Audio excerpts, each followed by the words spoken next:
Hello friends, welcome to my YouTube channel. तो जैसे कि आप लोगों की काफ़ी रिक्वेस्ट आ रही थी कि बायोलॉजी में स्कोर कैसे किया जाता है। तो देखिए, जो बायोलॉजी है वो आपके नीट के जो पेपर है उसका ये मैक्सिमम पार्ट कवर करता है, यानी हाफ पार्ट ऑलमोस्ट कवर करता है, यानी 720 में से 360 यहाँ पर कवर करता है। तो अगर आप इस सब्जेक्ट में स्कोर कर लेते हैं तो आपके लिए कंपैरेटिवली और में स्कोर करना ईजी रहेगा, क्योंकि जो फिज़िक्स है और केमिस्ट्री है वो तो एक ऐसा पेपर है कि आपको कॉन्सेप्ट पढ़ के जाने हैं, सॉल्व आपको वहीं करने हैं। तो आप कुछ भी मतलब ऐसा कोई सब्जेक्ट नहीं है जिसको आप पहले से तैयार कर सकते हैं। हालांकि पढ़ना तो आपको पहले ही पड़ेगा वो सब्जेक्ट भी, पर जो बायोलॉजी है वो एक ऐसा सब्जेक्ट है जिसको आप यहीं पे 360 आउट ऑफ 360 कवर करके जा सकते हैं। तो उसमें क्या है कि उसके लिए आपको इस तरह से प्रैक्टिस करनी है कि अगर आप कोई भी क्वेश्चन देखें तो उसको आप उसी वक्त आपके दिमाग में क्लिक हो जाए, आप क्वेश्चंस को वहाँ करें नहीं, बल्कि आपका हाथ वहाँ अपने आप चले। और अगर आप बायोलॉजी को जल्दी एंड कर लेंगे तो आपके लिए फिजिक्स और केमिस्ट्री के लिए भी काफ़ी टाइम बच जाएगा। और बायोलॉजी कंपेरेटिवली सब मेडिकल्स के लिए इम्पोर्टेंट भी होती है और इजी भी होती है। तो इसमें आपको करना क्या है कि बायोलॉजी के लिए सबसे पहले तो एनसीईआरटी है, ये शब्द आपने तब कब से हम भी सुने जा रहे हैं। तो एनसीईआरटी को आपको करना है, पर एनसीईआरटी करने से कुछ, खाली उसको पैसिवली पढ़ने से कुछ नहीं होता है। अगर आपको एनसीईआरटी ढंग से करनी है तो मैं काफ़ी बार बोल चुका हूँ, आप एक एमसीक्यू बुक उठाइए जिसमें एनसीईआरटी की लाइनें से क्वेश्चंस एक्सट्रैक्ट किए हों। क्योंकि अगर आप एनसीईआरटी को पढ़ रहे हैं, आप कितनी बार पढ़ लेंगे, वो पैसिव रिवीजन हो जाता है। क्योंकि मैं शायद इसको इतनी बार पढ़ चुका हूँ, मैं पढ़ भी चुका हूँ और किसी को पढ़ा भी चुका हूँ 11th-12th में। तो इतनी बार पढ़ने में भी इसको मतलब वही चीज़ याद रहती है जो आपके दिमाग में एकदम बैठ गई हो, वही चीज़ आप याद कर पाओगे। पर हर एक लाइन को ऐसे आप याद एक रोट मेमोराइज करके भी काम नहीं चलता है। तो एक बुक आती है बायोलॉजी की बाय डॉक्टर अली, ये मैंने अपने टाइम पे लगाई थी, क्योंकि इसमें एनसीईआरटी के लगभग सारे लाइन से क्वेश्चन फ्रेम करके एमसीक्यू में डाल दिए हैं। बल्कि एक इजी वे तो यही है कि अगर आप डॉक्टर अली की बुक भी कर लोगे तब भी शायद आपका बायोलॉजी में फुल स्कोर हो जाएगा।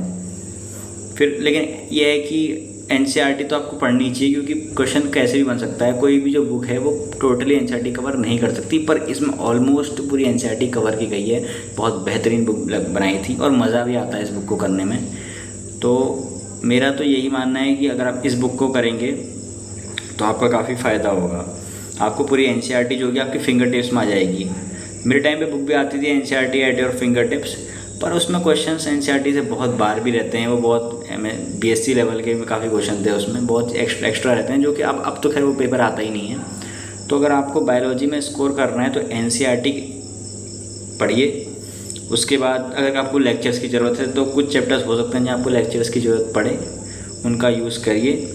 और उसके बाद एक क्रिस्प नोट्स जो हमें जगह मिलती है ना, एनसीईआरटी की जो बुक है उसके बगल में फ्री स्पेस होती है, वो फ्री स्पेस ही आपके नीट सिलेक्शन का राज है। जो भी आपको लगता है कि इम्पोर्टेंट है एनसीईआरटी बुक में, उसको आप साइड में लिख लीजिए, क्योंकि वही आपके लास्ट टाइम रिवीजन में काम आता है। और फिर उसे पढ़ने के बाद आप डॉक्टर अली के क्वेश्चन लगाइए।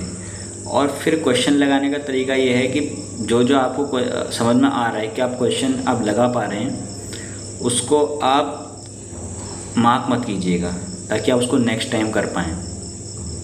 और ये भी है कि अगर आप उस क्वेश्चन को कर रहे हैं तो जो क्वेश्चन आपसे गलत हुए हैं उसको आप सेपरेटली मार्क कर लीजिए और उसको एक अलग से कॉपी में लिख लीजिए, ताकि जो क्वेश्चन आपने गलत किए हैं वो आप बार बार उसको रिवाइज़ कर पाएँ या फिर एग्ज़ाम से पहले पढ़ पाएँ, जिससे कि वो बार बार आपकी मेमोरी में रिकॉल होता रहे। क्योंकि कुछ चीज़ें याद नहीं रहती है, हम वो गलती बार बार कर रहे हैं, तो इससे अच्छा है कि उसको हम एक्टिवली हम अपनी तरफ से याद कर लें। क्योंकि वो हमारा एक वीक जोन होता है, तो आप उसको पेपर से पहले रिवाइज़ कर सकते हैं।